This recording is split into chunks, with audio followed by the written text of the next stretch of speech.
For me, self-love, it's self-acceptance. Self-acceptance will never come without self-understanding, and self-understanding will never show up in your life without self-knowledge. So I think that's a process of self-discovery, first of all, and of course, appreciating and understanding how special you are, embracing all your shades, advantages and disadvantages, strengths and weaknesses, and know how to deal with that. Hi, Iryna. Welcome to the show. Hey, Mark, how are you? Good. Thank you for being here at Peak Performance Perspective, where we help entrepreneurs master health, wealth, and relationships. Now, as a relationship expert, entrepreneur, founder of the Gemini Near Me, a self love and relationship intelligence app, what does peak performance mean to you? First of all, thank you for inviting. It's an honor being here. For me, peak performance probably it's embracing your uniqueness, which people probably don't realize very often. It's understanding your value, how special you are and different from the other people, accepting yourself and understanding yourself, which is not easy. We all believe that we are unique. That's the driving force, but accepting ourselves the way we are, it's where most people have challenges. What is the reason for that, in your opinion? First of all, it's never enough that all these social media trends are shown to us. The second thing, people don't know themselves very well. People are driving through life via the expectations of their parents, maybe friends and family advices, and societal norms. So it looks like it's easy and we believe in our uniqueness, but I work with people for more than 12 years, and my journey started from astrology and numerology, and after ended up in psychological field. And I have to tell you, people don't, they reject their uniqueness. They try or to be like everybody. Maybe nowadays it started to be trend and everybody wants to be different, but for many years people didn't want to be because they're scared to be different. It's a lot of responsibility. Self love is often very misunderstood because people confuse that with being self absorbed. How do you define self love? For me, self-love, it's self-acceptance. Self-acceptance will never come without self-understanding, and self-understanding will never show up in your life without self-knowledge. So I think that's a process of self-discovery, first of all, and of course, appreciating and understanding how special you are, embracing all your shades, advantages and disadvantages, strengths and weaknesses, and know how to deal with that. How did your own journey with self love and relationship shape this version of you?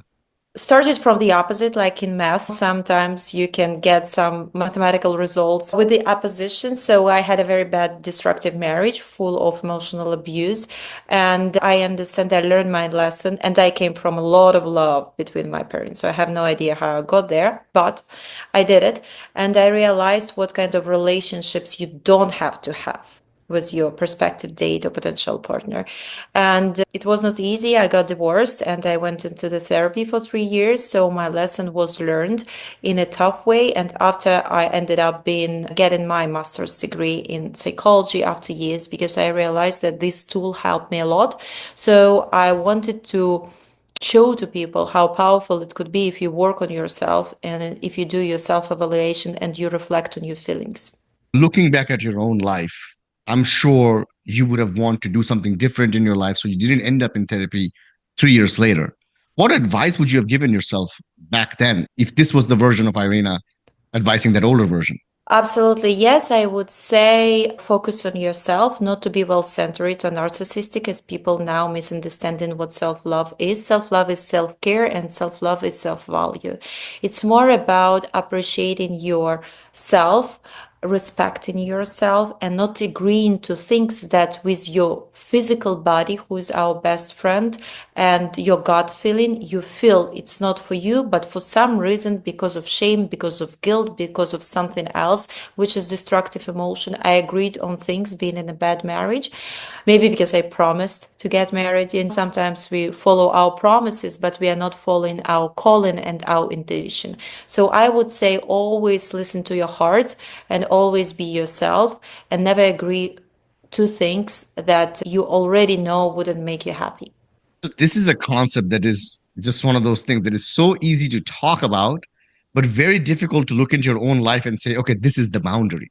So, for those listening, can you just give one example of something that you were doing at the time that now when you look back and say, yeah, I shouldn't have done that. I should have practiced self love and self value? I learned how to say no. And to people whom I love and to people who are my friends or clients, because it was very easy to manipulate me. It was very easy with me to play victim. So I felt very sorry for everybody. And now I'm not captivated and intrigued by victimizing, not in my own face, not in somebody else's. And I agreed on many things to put my own wishes aside or things that I had to do. And I was running to help my friends or to save my ex-boyfriends. There were not too many, but still they had addictions. Like my first husband, he has an alcoholic abuse that actually influence the quality of our life as well. And I realized that you can't save nobody. People have to learn their lesson. People have to go through their own karma. So I learned how to say no, how to stop myself, not them, stop myself. So I started to receive less offers that put me in inconvenient position in life. So if I'm listening to this and I'm wondering, am I sacrificing myself too much for the relationship? What is a litmus test? What are some questions you would want my audience to think about so that they can navigate through this answer? Mark, I don't believe in sacrifice in life. In love, sorry. In life, I believe. Because let's say you have a little baby, you have to sacrifice your night sleep.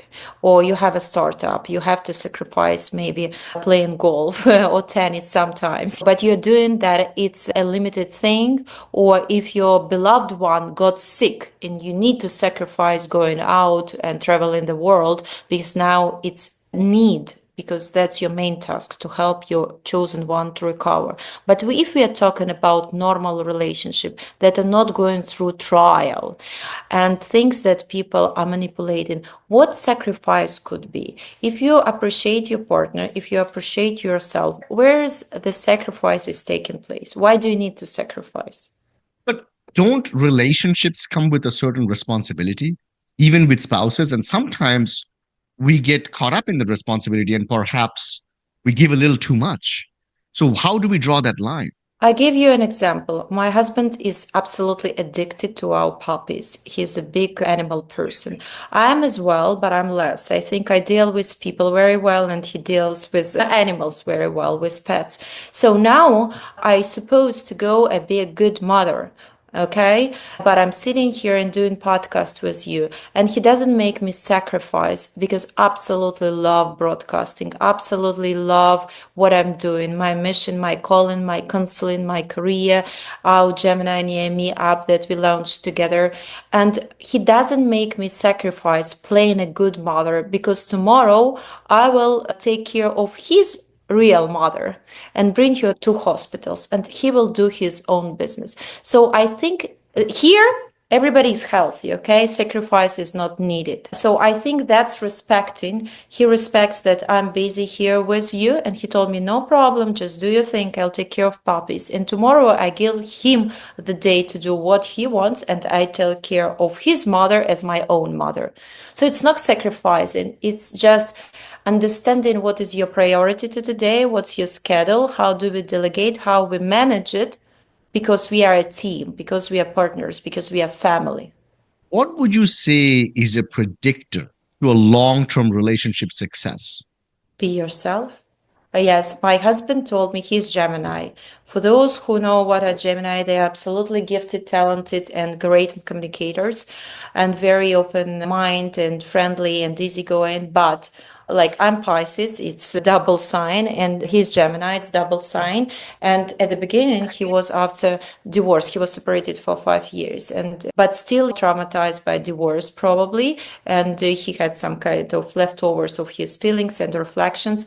And I understood him very well. And he said, because of your understanding, because of your respect to my thoughts, to my ideas, to my feelings, actually, that's why I appear to be very different for him than any other girl. And I think that what you have to be respectful to your own state of mind and your heart issues and to your beloved ones. So he showed me all his bad sides, but I understood them very well because I realized as a psychologist and counselor, I realized that it's leftovers of his trauma. If I heal him with love, if I introduce him to another quality of relationship, not convincing him, not trying to be good and after, but just genuine, honest, care and connection. And I help him to talk out his emotions. I introduce him to very open love when you care about each other's feelings. And he said, "Oh my God, that was the best life decision I ever made, that I married you, because it's pure, honest, filled."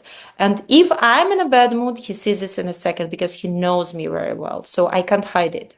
That's to be an open book, which is difficult because we try to be somebody else. We try to stand on tiptoes, and it's very difficult to stand for a long time. What about people who don't have a good view of themselves, perhaps because of childhood trauma or previous relationships? And they know they need to love themselves, they know need to appreciate themselves, and they can never figure out a way to do that. What kind of tips would you give them? Start to work on yourself, whether you do it with a counselor, or at least if, for example, you don't have time, you can do it on your own, or again, you can do it without self-help and self-love. Gemini Near Me, because I created a lot of daily prompts to help out people who don't know how to work on themselves, how to do the self-evaluation. I understand not everybody has time, energy, and money in a nowadays streaming world to do a lot of daily exercises, or to wait in line for 2 months when it's urgency to get a real good psychologist, or to pay 150 because it's an expensive service to get, and for couples it's 400 nowadays if you get a good specialist. So if you're doing it on your own without anybody, with a sheet of paper, at least start to reflect on your emotions. No matter what happened to you, start to write down things. Okay, today I got, but be honest with yourself. Nobody is reading. If you want to curse, okay? Today I was pissed off because my mother was calling me in the middle of my meeting.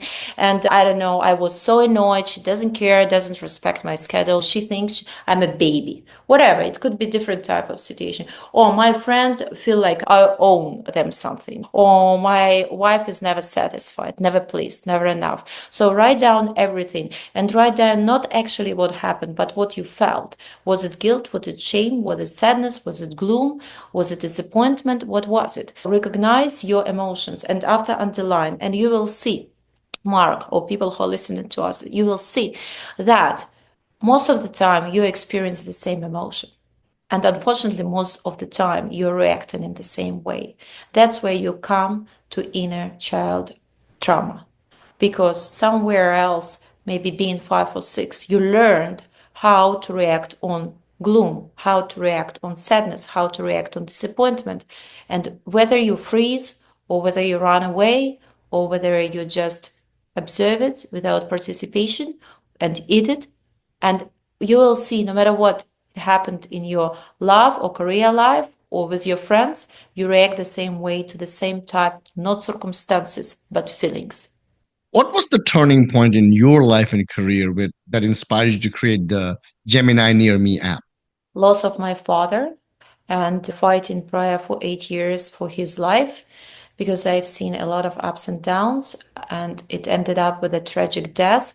And it wasn't easy for me, and it wasn't easy for him. And I learned my lesson. You guys can't save anybody else's life, but I got a lot of spiritual knowledge. I've been traveling to India, to Sri Lanka, to Singapore, to Bali, to Portugal, to Tenerife, to a lot of places with my mentors, to spiritual awakening retreats. And of course, I've learned a lot of different points of view, how to look at life and circumstances, because we don't like everything what the universe is offering us sometimes, but it does so for a reason. So I learned my lesson, almost embraced it.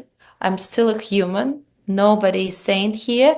How to react, not indifferently, but how to understand, okay, not why it happened, what for it happened. That should be your number one question. You still have an emotion, but second thing, okay, it happened for a reason. I don't know what's the answer right now, but I will understand it later. And second, to reflect on your emotions. So that's why our app, this self help and self love app, It's about your connection. It's one-stop shop for all self-discovery tools with a revolutionary feature, Iryna AI, your 24/7 pocket counselor. We have 10 features, different features for self-discovery, manifesting, journaling with daily prompts, affirmations, meditations, astrology, numerology, compatibility charts for those who want to check on their connections, self-love relationship cards, quotes of the day to inspire you, keep you on track, and others. And Iryna AI, it's your 24/7 pocket counselor for emotional awareness and relationship intelligence, because this is the one, whether you have tough time to fall asleep because you had a fight with your boyfriend or girlfriend, or you had a midday tough conversation with your mother, you can always open it up and understand what triggers you, because that's what Iryna AI is programmed by me, to recognize your triggers and to heal them. How can two people with two different love languages connect on a deep level using this app?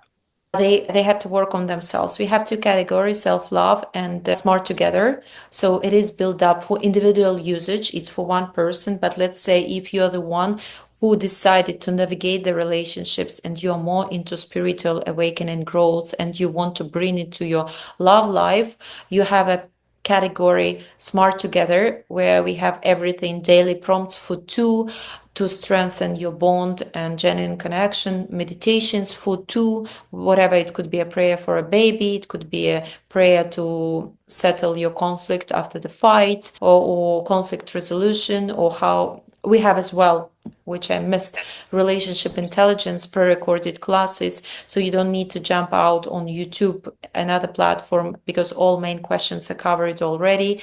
How to raise up difficult conversations, or what is your karmic partner, which is very possible as well, because karmic partners, they're here to help us learn something more about themselves.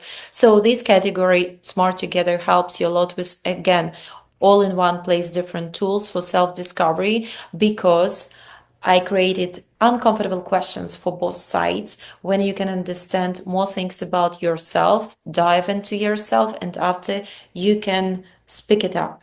I call it the evaluation of your relationship, because since you're honest and you speak not with your partner, let's say your partner is shouting on you and screaming, and you say, not shut your mouth, but you can say, my darling, I have to explain myself. Always speak from I statement point of view. Speak about your feelings, because this is the only one thing that can't be judged. You know how you can judge somebody else's feeling? If somebody feels sorrow or sadness, it is as it is. So when you say, I feel scared because when I was 5, I had an alcoholic father who did emotional abuse to my mother. So every time I hear screaming or high voices or even loud television, I feel insecure, I feel unsafe. Would you be so kind to understand me and help me to go through it, and just coordinate your voice next time, because I understand much better. I'm ready to work on our relationship when you speak about it, but not shout. I think if you will be honest like that, in a very polite way, speaking about yourself but not judging the other person, your beloved one will hear you out. We all have a physical hygiene routine where we wake up, we brush our teeth, we take a shower, right? And if we skip that over days, we're not hygienic anymore. So it's the same for our soul. So, what does your personal daily routine for emotional hygiene looks like? That's a great question. I like the comparison. People don't think about that very well. I would say when I wake up, first thing I do, I say, thank God. Thank God I have my body, whole complete body, because I realize how many people are victims of war and they don't have everything. Thank you for the roof.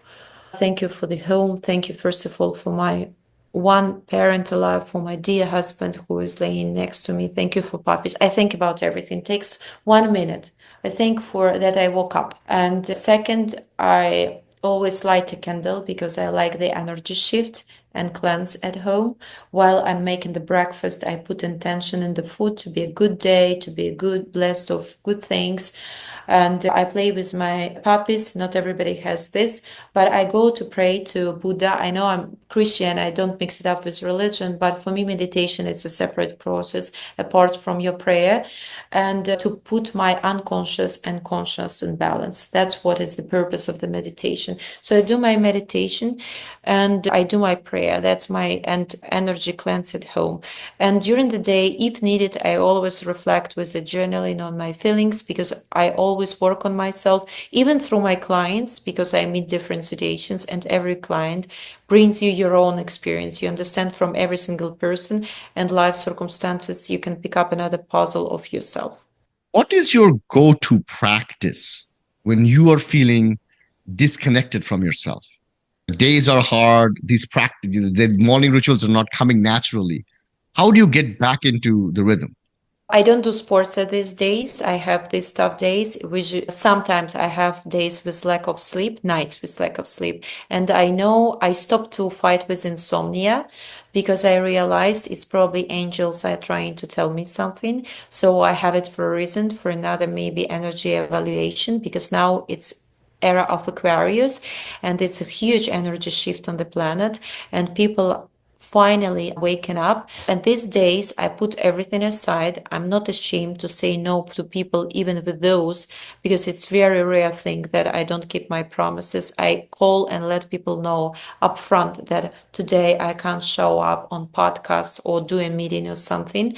And I take a day off and I just lay down, maybe still meditate, but in a different like laying position in more relaxed position. I light a candle because I have special sacred candles for that. When I ask for things like justice, like coordination, guidance, I say, I feel like burnout. I feel like I have no power, no energy. It happened for a reason. So I need to recharge. Maybe I'm going in the wrong direction. So I actually ask for guidance, the universe, and I do physically, I do nothing.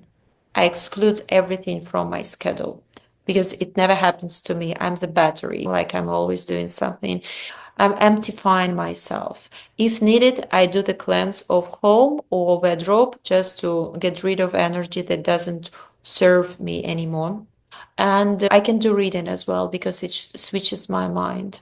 Having worked with so many high achievers, entrepreneurs now in the tech space, what emotional patterns do you notice with high achievers? They're non-stoppers. They have heart attacks and strokes. They have never enough problem. They don't enjoy the moment. They don't know how to appreciate themselves because they feel like they're on mission. And in reality, like Steve Jobs, it was big life changer. Okay. I've been to three big festival seminars of Tony Robbins, twice Meet Your Destiny and once UPVW in London. And I have to tell you, last time I've seen him, it was before COVID. His hands were shaking and he couldn't show up on the stage. And this guy saved a lot of lives. He's good with dealing with suicides because I've seen it in front of my eyes. He's great. People can like him, dislike him. I've been to his festivals. I know what he is at the right time of my life. And I have to tell you, burnout is your big friend and enemy because that's your way to rethink the life. And I think that COVID kind of stopped him and stopped all of us to reflect on our true selves. So I think these people know how to deal with others, what we feel see in common, but even fighting for other people's life, they not always know how to deal with themselves. Because if you look into their biographies, they are full of trauma, not always great relationship or physical body problems. And when you have issues with your body, it means your body, as your best friend, is shouting you about the pain in your soul, in your wounds. What do you mean when you say physical body problems? Can you explain that? Yeah, there is psychosomatic. Louisa Hay investigated it very well that your psychology is very well connected with your physical body. And if you have back pain, it's probably you carry a lot of responsibility. Or if you have inconvenience in your shoulders, maybe you put way too much pressure on you. Or when you have constant headaches that all goal-getters and achievers have, maybe you're overthinking the life.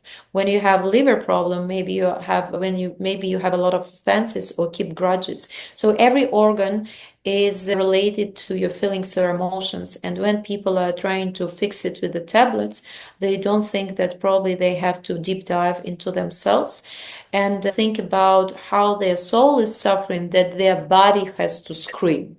A lot of people who are high achievers, they will tell you, I'm too busy to take a break.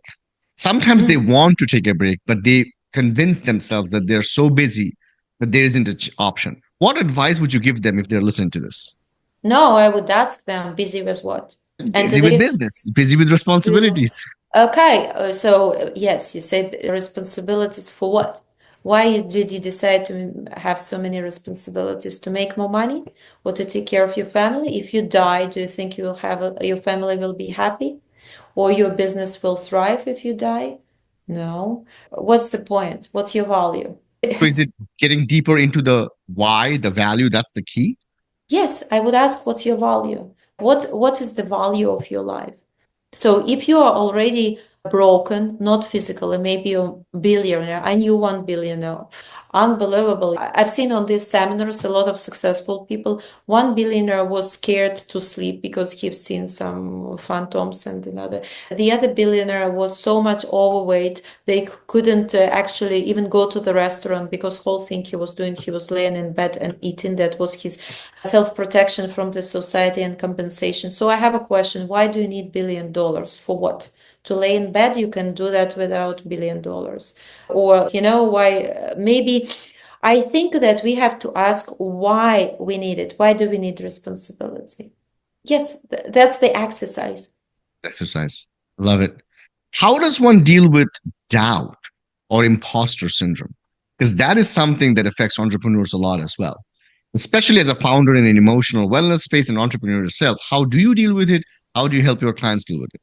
Two types of doubts. First of all, doubt number one, it's when you doubt, answer is no. Because you're a married guy, yeah?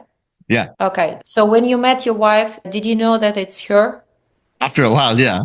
Yeah, that's my woman. Okay. Yep. Or when you see this red t-shirt and you know that's your side, that's what you've been looking for, you say, that's you don't care. You maybe even don't care about the price. I'm not even sure if you care if they care the size. You just get out into the shop. I want this t-shirt. I want this woman. I want this. So when you doubt, when you're overusing your brain, it's probably already pros and cons, yes and no's. Let's ask my friend. Let's call my lawyer. I know about that. Okay, but there is another thing that happened to me. I was doubting in my life a lot. Of course, I can put it on astrology because my past life previous task was to be Libra, which means partnership oriented, considering the opinion of the other people, but not everybody is into astrology. So I was dealing with my doubt.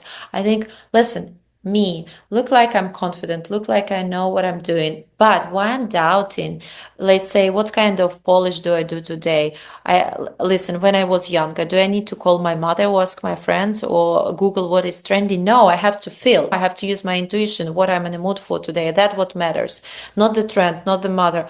That's what you have block with this intuition. You feel disconnected. In my case, my parents, who were very caring and beloved parents, they were very young. We have 18 years apart. And maybe people have it because doubt as well as trauma comes from your childhood. Trauma can be hidden trauma and repressed trauma.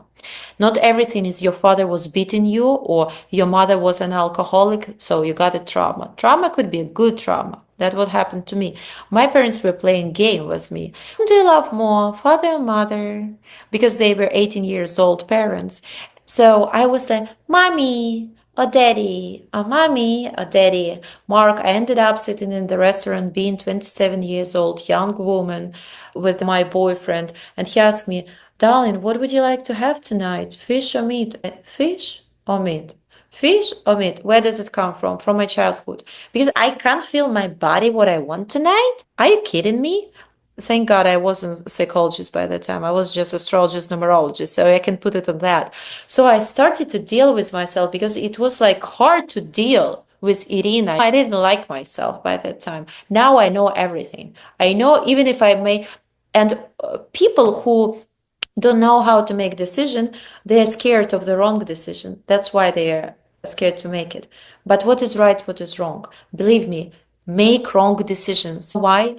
Lose and make it again, because this is the way to learn. When you did something good, you think, "Oh, okay, I did something good," but you have no idea why it brought you luck. But when you made something wrong, you know what was your mistake, and then you never do it again. So I think it's good to make mistakes, because they bring you to success if you're wise enough to use them.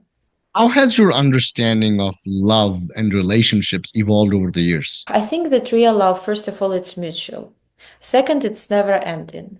Third, it can go through challenges, but it makes you even closer. And you don't have to be scared of any kind of conflicts, because conflicts introduce two partners to each other. In a conflict situation, you can hear real opinion of your partner on this or that situation and hear them out finally, when it's all smooth and nice. How do you know? Yeah, but when you have a conflict, it's like a little war, and it's great because you get closer, because you become more receptive to each other habits, schedules, personalities, because you have less surprises, bad surprises, because you start to respect each other shades, and you are fall in love not with the first impression of something you drew, something you, but something that you really know. So where real love starts, when you know the person, when it's not charming Prince Charmant, who I think, okay, he's young, beautiful, healthy, and wealthy, and that's it. That's my. But when you understand, okay, yeah, my husband can scream. Oh, he could be tough. Right? He could be like difficult to deal with, and oh, you never know. It's a roulette. You think, oh, he's so hot, unbelievable, decisive, and I like him like that. A little bit aggressive. That's cool. He will stand for our family. So when you see people as they are, that's real love. All the rest is illusion. What has been the biggest lesson as an entrepreneur building a product rooted in healing? That you have no idea what people need.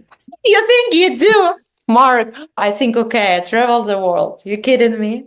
I don't know what I didn't do. I did 10 times. I did 3 times Tony Robbins. I was standing on nails crying. I heard so many stories. People were raped, were abused. I work with clients like that. Kids with disabilities, kids with physical, emotional abuse in the childhood. I don't know, with pastor aggression. I worked with everything. I've seen everything and look like I came from there. I know. You think you know, but you don't. And Mm. when you have to start think being an entrepreneur, not from your own point of view, that you're a dictator and you will, like, yes, it's great to create a trend and everybody wants it because all big people who made it, they did something unknown. But we have to listen to the pains of our customer for a user, because I would think astrology helped me or meditation helped me, and probably it will help Mark, but maybe not. Maybe Mark wants a quiet journaling. He doesn't care about numerology with numbers and, I don't know, inner child healing. Maybe he wants to talk to himself, not to somebody else with Iryna AI. As much as I love this product because I think it's unbelievable, not because it's mine. So I think that this is the best a big mistake, because we think we know what people need. We have to start to understand what are pains and goals and values of our user and customer, start to speak their language, refer to their problems, and give them solution. So, how do you go about maintaining the alignment between the brand you're building versus the personal values you have? They're the same. That's why I said that I actually changed the positioning of the app. It was initially as you presented it, and you did it absolutely correctly because it's a new thing that I'm saying nowadays. It's self love and relationship, and I explain myself. I do believe that genuine, honest, true relationship, healthy relationships with the other people are not existing without honest relationships with yourself, and it demands self love. So that was my concept, self-love and relationship intelligence. Now I changed the concept of the app to position it in different way, like self-help and self-love. It's one-stop shop for all self-discovery tools with Iryna AI. Why like that? Because I explained people better what it is. So my personal value is fall in love with yourself first and fulfill yourself with the energy you are ready to give to your husband, to your family, because I did it for years. I've been counseling people out of trauma and compensation, trying to save my father. And I thought, oh, now I will help all the world, I'll save the world. I'm not Jesus. I realized it that I'm doing a huge mistake. I took a break, and when I was fulfilled and energetic, I changed that victim program into real solution, into power, into healing, into purity, and into light, I would say.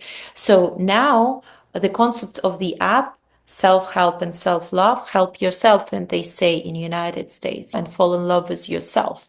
And here we are.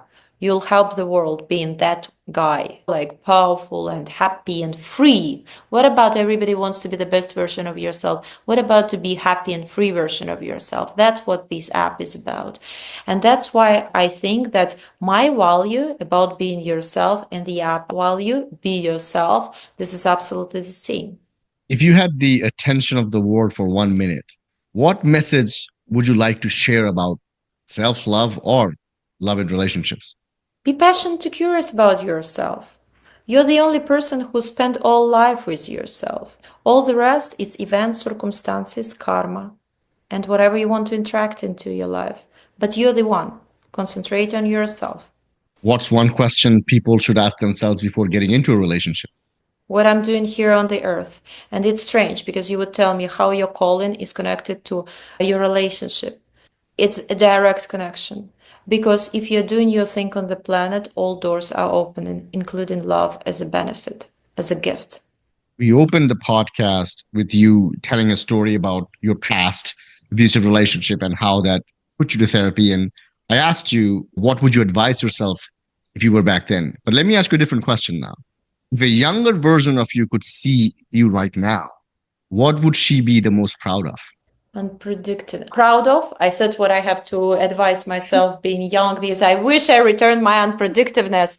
I was such a last minute person and God loved me. I had everything luck, money, I don't know. Everything was organized. So it's look like I step in and universe is taking care of me. Now I don't have it. I'm a mind user because I have business, I have family, I have to be responsible. And I hate it about myself because I wish I were that girl. So, what was the question? What I would If your younger version could admire? see you right now, what would be she the most proud of? How organized I am. I still like I was a cow's girl with a lot of kindness and empathy in her heart. Now I'm a very empathic but very well organized woman who is managing a lot of things. I'm always laughing about myself that I'm the most career oriented housewife or the most family oriented businesswoman. I roll a lot of balls during the day. Like I do the my personal PR and I'm a publicist for the app. I take care of broadcasting and podcasting, and I'm thinking about opening up my own podcast besides being co-host. I accomplished 5 books so far. I need a little pause before my next book. And I still do counseling in person and one-on-one consultation with singles and couples and like technological product and speaking panels and a lot of doing. And plus I ended up being an influencer, which is total surprise to me because I didn't do nothing. Like clients started to reach me out. Now brands started to reach me out to do promotions for them. So it looks like universe thinks I'm bored, which I'm not. And I think why do we have just 24 hours a day? But it is as it is. Yeah, I would say that I'm super responsible and super organized woman. And I like it about myself. But how do you do that? Because, like you mentioned, there's so many balls in there. There's so many women entrepreneurs, especially who are running families. Some are moms, some are taking care of families, and they feel overwhelmed. And part of the reason is they burn out. So, how do you manage all these things? With humor. And I know you you do know, it. listen, my father always told me that he said, you have to do this about home. Now you have to do homework. And now you have to sweep the floor. And now you have to help your mother. And after you have to go and help you to cook the dinner. And I said, Dad, like, where's the limit? He said, first of all, you're a woman. Second, your relaxation is changing activity. So that's my relaxation mark. I have to tell you, I learned my lesson since my childhood. My relaxation is changing activities. I have no idea. That's why sometimes I have my days off completely because I need it, because I absolutely love my secret. I fulfilled myself with everybody and everything I love. You tell me, Iryna, are you ready to get rid of your husband? Never. Are you ready to get rid of your puppies? That is was like, what? Two puppies? I wanted small and he wanted big, so we ended up having big ones. I said, really? We don't have kids yet. I said, home, you still run errands around the home. Mother-in-law, that is another responsibility that we have. She's older woman and we have to do. My own business that I have counseling, Gemini Near Me, writing books, speaking panels, conferences, podcasts, and podcasts that I do, and influencing platforms. So I just feel I can't get rid of anything because I love everything. I have huge attachment to everything. So I just manage. I do, okay, 1 hour this, 1 hour that. And I have a lot of, if I could show you my walls, I write it down in front of my eyes and I feel so much accomplishment. Good girl, you did this. That I said, I play with myself because I know that it's a psychological trick done, but I play with myself what I'm going to do. What is the biggest lesson you are still learning in love? In love? Such a good question. You just, I'm stuck for a second because I don't know. I think I'm learning still how to love myself because a couple of things that I'm fighting for, my hair never grows enough. And I think, ah, and I think it's why? Like, I probably my speed, my unbelievable speed in life. I'm so speedy. And in relationship, I'm not speedy. I know I'm smooth in relationship, but I think it's more about I didn't figure out 100% my love to myself. Because my husband tells me that, I don't know, he's praising me like I would never praise myself. He tells me, calls me queen, love of my life. What? And he asked me that 15, 20 times a day already. I said, something happened? He said, no. I said, no. It's just, yeah, I think it's more about love to myself because a couple of things I'm fighting with. But in love, I don't know. I have no idea when you're, no, I know the answer. When you're so much, when you have this happy love, one day I have a fear of loss because of my father. I don't want to think about loss because that's what I don't know how to deal with. And I wish it took me a very long way to understand what it is because it looks like we are happy together. So this is the only God's decision when we get separated. But all the rest, yeah, because my mother is dealing with the loss now and with her second husband, and I see people who deal with that not easy. When you're happy, it's worse when you're unhappy because you can remember something bad about your partner, but when you remember only good things, which we have, I don't know if it's a good answer or not, but it is as it is. I was at least you made me stuck and thinking. It's a great answer. Great answer. Share with the audience, where can they find you? How can they connect with you? Where can they find the app? Thank you, Mark. So me, you can always get in touch with me through the Instagram at IRYNAWOOD, Iryna Wood.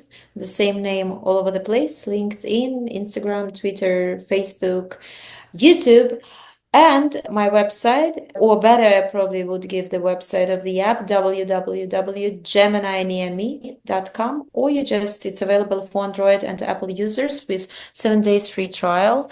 So whatever, which platform you use, you can try it out and check it out if it's for you. Irina, thank you for being on the show. Thank you for being so open, honest, vulnerable, and providing such great value. I hope to talk to you soon again. Thank you, Mark. Thank you very much. See you.